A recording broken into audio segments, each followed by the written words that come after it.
안녕하십니까. 브리즈번의 김웅재입니다. 어, 매년 10월 이때쯤이 되면, 전 세계인의 이목은 노벨상 수상자 발표에 집중이 됩니다. 노벨상 여러 가지 분야가 있는데, 그 중에서도 이제 가장 사람들이 주목하는 것이 노벨 평화상과 문학상이 될 것 같습니다. 저는 개인적으로 노벨 평화상은 어차피 그건 정치적인 압력과 입김과 그런 것들이 작용을 하기 때문에 그건 정치적인 상이라고 일단 빼놓고 저는 항상 문학상을 눈여겨보곤 합니다. 뭐, 우리 한국인이라면 작년에 한강 작가의 노벨상 수상을 뭐 이렇게 어, 최고로 기억하고 싶은 순간으로 꼽을 겁니다. 저에게는 또 하나 특별한 좀 사건이라고 할까 그런 게 있었는데요.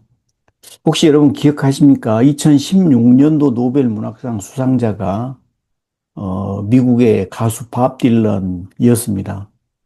그때 어, 전 세계를 놀라게 하면서 또 아주 논란거리가 되곤 했었습니다. 과연 그 대중음악에 노래 쓰인 노랫말 가사 이런 것들을 과연 문학으로 인정할 수 있을까라는 문제가 제기되었기 때문이죠. 저에게는 개인적으로 그것은 별로 그렇게 문제가 되지 않았습니다. 시대는 변하고 있고 또 문학에 대한 사람들의 인식 자체가 많이 달라졌기 때문입니다. 노랫말은 시에서 나오고 또 시라고 하는 것은 어쩌면 노래에서 멜로디가 지면 아래에 가라앉고 나면 이제 맨 마지막에 남는 것 그것이 어, 그 결정체가 바로 시가 되겠죠. 어쩌면 시와 노랫말은 그래서 한 뿌리에서 나왔을 것입니다. 그리고 그 근원 그것은 인간의 마음이겠죠. 그래서 모든 시와 노랫말에는 감정이 담겨져 있습니다. 때로는 숨기기도 하고 때로는 드러나지만 어느 쪽은 또 하고 싶은 말의 일부분만을 보여줍니다. 또는 다른 것으로 살짝 그 포장을 씌우기도 하지요. 흔히 문학에서 쓰는 낯설게 하기라는 기법입니다. 그래서 아름답습니다. 만약 저에게 혹시 밥 딜런에 필적할 만한 노벨상을 받아도 될 만한 대중가요를 한국 그 노래 중에서 찾아보라고 한다면 저는 두 노래를 들겠습니다. 하나는 이문세가 불렀던 광화문 연가라는 그 가사고요. 또 하나는 바로 오늘 담화의 제목인 김창완의 너의 의미라는 음, 그 노래 가사입니다. 음, 순전히 제 개인적인 소견이지만 이 두 노래는 정말 시적으로 너무 완벽한 가사입니다. 특히 너의 의미는 짧지만 깊고 또 쉽지만 가볍지 않은 그런 노래입니다. 그리고 모두에게 깊은 사색에 빠지도록 하는 그런 가사죠. 제가 한번 천천히 읽어보겠습니다. 노래를 생각하지 마시고 이걸 시라고 생각하시고 한번 여러분도 한번 그런 쪽으로 의미를 접근해 보시기 바랍니다. 너의 그 한마디 말도 그 웃음도 나에겐 커다란 의미. 너의 그 작은 눈빛도 쓸쓸한 뒷모습도 나에겐 힘겨운 약속. 너의 모든 것은 내게로 와서 풀리지 않는 수수께끼가 되네. 슬픔은 간이역의 코스모스로 피고 스쳐 불어오는 넌 향긋한 바람. 나 이제 뭉게구름 위에 성을 짓고 너 위에 창을 내리 바람 드는 창을. 제가 이 노랫말이 짧지만 깊고 쉽지만 결코 가볍지 않다고 보는 이유가 있습니다. 이 시는 읽는 화자의 상황에 따라서 다르게 이해될 수 있기 때문입니다.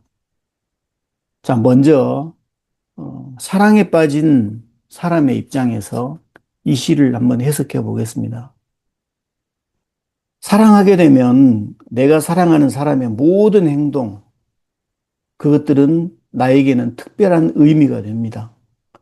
아무리 하찮은 말, 또 하찮은 일, 하찮은 장소라고 할지라도 그 사람과 관계된 것이라면 그 어느 것 하나라도 특별하지 않은 것이 없게 되지요.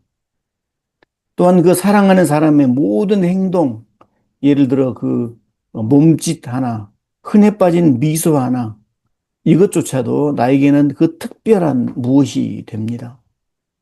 어디 그뿐입니까? 사랑하는 사람의 모든 것은 나에게는 약속이 됩니다. 웃는 눈빛, 나를 향해 팔을 벌리고 달려오는 모습은 나에게는 기쁜 약속이 됩니다. 때로는 그가 흘리는 작은 눈빛이나 쓸쓸해 보이는 뒷모습까지도 어, 사랑하기로 약속하게 됩니다. 그래서 이것은 나에게는 힘겨운 약속이 되기도 합니다. 하지만 힘겨워서 포기하겠다는 것이 아니라 비록 힘겹지만 끝까지 사랑하겠노라고 스스로에게 하는 약속인 거죠. 누군가를 사랑하는 일은 어쩌면 풀리지 않을 것 같았던 수수께끼를 풀어가는 과정이 되기도 합니다. 나는 왜 너를 사랑하는 걸까? 너는 왜 나를 사랑하는 걸까? 너도 나만큼 행복할까? 또는 너도 나만큼 가슴 아플까? 이런 것들을 생각하게 됩니다. 이런 질문들에 대해서 우리는 시원하게 답을 할 수 없습니다. 그것은 애당초 정답이 없는 문제이기 때문입니다. 사랑에 빠지는 것은 논리적인 문제가 아닙니다. 이유가 있을 수 없습니다. 그래서 내가 사랑하는 사람의 모든 것은 나에게는 수수께끼가 되는 것입니다. 또 나의 슬픔은 너로 인해서 극복이 됩니다. 너를 만나기 전에 나는 온통 슬픔이었지만 마치 우연을 밟고 미끄러져 온 그 사랑은 스쳐 불어오는 바람처럼 향긋하게 다가옵니다.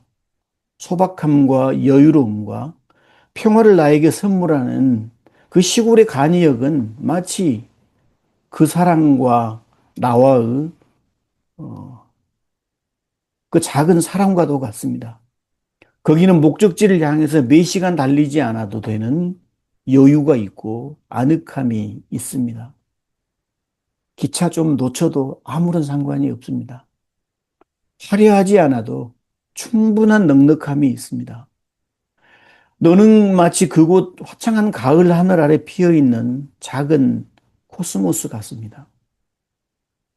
사랑이 더 깊어지면 이제는 언제나 그를 볼 수 있는 곳에 성을 짓고 그를 바라보고 싶어집니다. 그곳에 나 있는 창문은 유리나 창살로 막히지 않는 바람이 그대로 들어오는 창입니다. 그 창을 통해 보이는 뭉게구름은 우리의 사랑에 늘 맑고 푸르기를 바라는 나의 기대만큼 높이 떠 있습니다. 자, 그런데 이제 이 시를 사랑하는 사람과 헤어진 사람 또는 일방적으로 누군가를 가슴 아프게 짝사랑하는 사람의 입장에서 이 노랫말을 살펴보면 그 의미는 또 너무나 달라지게 됩니다. 그 사람의 작은 눈빛, 쓸쓸함이 묻어나는 뒷모습은 바라보는 나를 더욱 안타깝게 만듭니다. 그 사람의 모든 행동과 몸짓들은 그 의미를 알지 못해서 애타는 내 마음을 더 아프게 하고 나를 잠 못 들게 합니다. 잠만 안 오면 다행입니다. 때로는 눈물로 베개를 적시기도 합니다. 외로운 간이역에 핀 코스모스는 마치 그 사랑을 기다리는 애처로움으로 가득하고 애타게 사랑하는 사람은 단지 나를 바람처럼 휙 하고 스쳐갈 뿐입니다. 우리가 새로운 대상을 알아갈 때에 누구나 처음에는 단순하게 존재론적 질문에 집중하게 됩니다. 너는 누구인가? 라는 질문 말입니다. 그렇지만 관계가 깊어감에 따라서 그 존재가 주는 의미에 우리는 더 무게를 두게 됩니다. 너는 나에게로 와서 지금 어떤 모습으로 자리 잡고 있는가? 라는 것에 관한 문제가 되는 것입니다. 오늘 저는 세례자 요한에 대해서 이야기하고자 합니다. 제 견해로서는 성경에서 가장 억울한 사람, 그 첫 번째가 세례 요한이라고 생각합니다. 복음서의 기록들을 종합해서 살펴보면 세례 요한은 예수의 친척이었다고 합니다. 예수보다 6개월 먼저 태어났죠. 태어난 날짜, 시간별로 형 아우를 따지는 우리 문화에서 본다면 6개월이면 하늘과 땅 차이입니다. 친척 형입니다. 예수의 친척 형. 또 요한은 명문가에서 태어난 엄친아였습니다. 제사장 가문에서 태어났습니다. 그의 출생이나 성장 과정도 예수 못지않게 특별했습니다. 세례 요한이 위대했던 것은 그가 성인이 되자 자연스럽게 세습되어지는 기득권의 상징인 제사장 직위를 포기하고 광야로 들어가서 철저한 금식과 실천을 앞세운 SNF라고 하는 종교단체를 이끌었다는 점입니다. 그런데 어느 날부터 그는 자신에게 신의 말씀이 임했고 자신의 사명은 오직 뒤에 올 메시아의 길을 준비하는 것이라고 인식했습니다. 그리고 그 메시아는 뜻밖에도 자신의 그 친척 동생 또 자신에게 세례를 받았던 어찌 보면 약간 맛이 간 것처럼도 보이는 예수라는 사람, 이 사람일 거라고 확신하게 되었습니다. 그때부터 세례자 요한은 기꺼이 이인자가 되기로 결단한 것 같습니다. 그는 예수에게 자신의 제자 2명을 보내주기까지 했습니다. 심지어 자신은 예수의 신발끈을 묶어줄 자격조차도 없다고 철저하게 자신을 예수 뒤로 감추어 버렸습니다. 한 번은 그의 제자들이 요한에게 와서 항의를 했습니다. 요단강에서 세례를 베푸는 것은 원래 요한이 시작했던 일입니다. 그래서 그를 세례자 요한이라고 불렀죠. 근데 이제는 사람들이 세례자 요한에게 무릎 꿇고 세례를 받았던 그 예수라고 하는 친척 동생에게 사람들이 모조리 몰려간다는 겁니다. 쉽게 말하면 슬그머니 고객들을 다 끌어간다는 그런 소문이 들린다는 거죠. 이건 어찌 보면 상도덕 위반이라고 할 수가 있습니다. 그래서 제자들이 요한에게 항의를 합니다. 우리 고객들이 다 그쪽으로 갑니다. 우리 어떡합니까?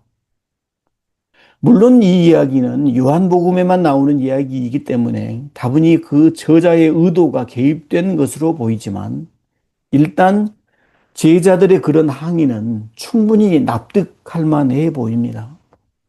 그런데 세례 요한이 얼마나 큰 사람이었는지 그의 대답에서 나타납니다.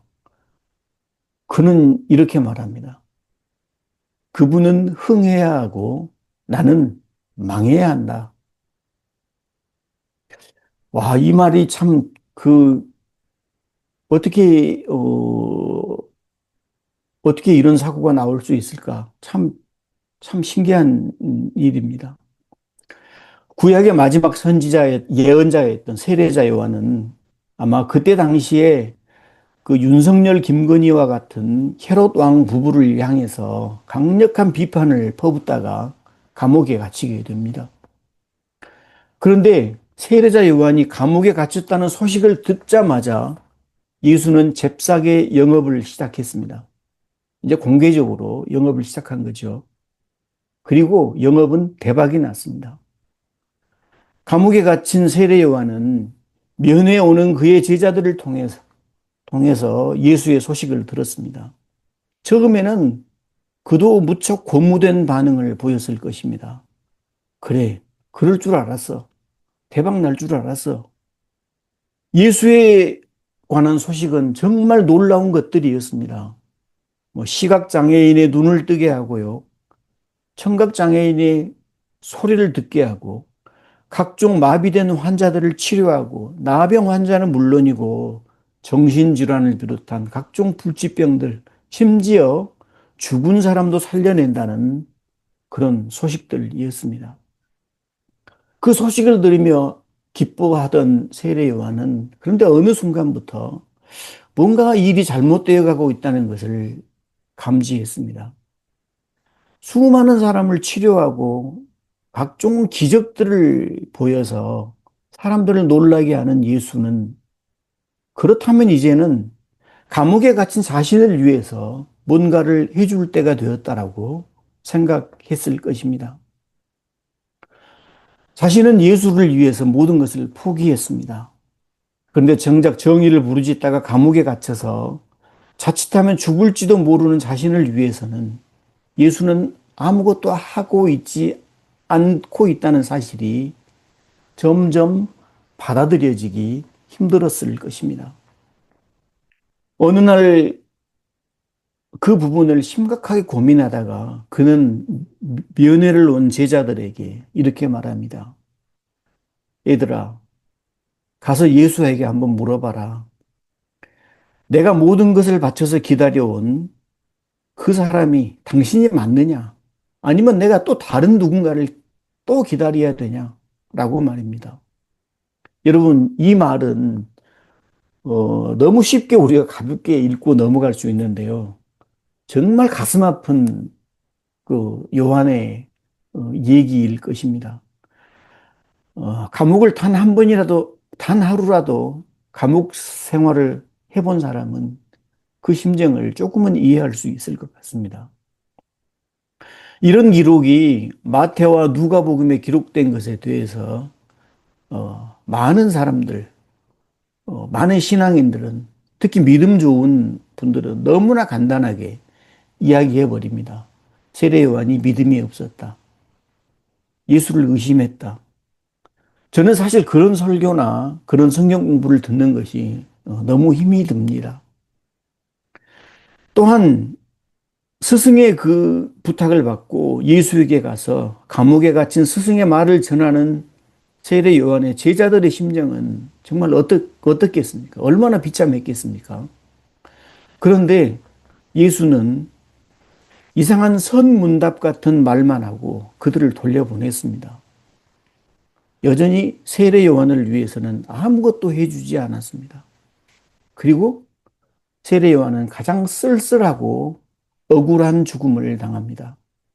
왕의 생일잔치에 목이 잘려서 그 잘린 피를 뚝뚝 흘리는 잘린 목이 은쟁반에 담겨서 누군가에게 선물로 주어지는 정말 말도 안 되는 참혹한 죽음을 맞이한 겁니다. 솔직히 제가 예수를 만나면 제일 먼저 하고 싶은 질문이 이겁니다. 그때 왜 그랬어요? 최소한 뭔가라도 세례 요한을 위해서라면 뭔가라도 해줬어야 되지 않습니까? 여러분, 세례 요한에게 과연 예수는 어떤 의미였을까요? 또 여러분 각자에게 예수는 어떤 의미로 자리 잡고 있습니까? 왜 우리는 아직도 하나님이 누구인지, 예수가 누구인지 그 존재론적 질문에서 벗어나지 못하고 있는 걸까요? 저는 정말 우리 모두가 이제라도 예수를 깊이 생각했으면 좋겠습니다. 학습을 통해서 세뇌되어진 예수가 아니라 정말 우리 각자에게 다가와서 우리 각자의 삶에서 발견되어지고 해석되어지는 그런 예수를 경험했으면 좋겠습니다. 감사합니다.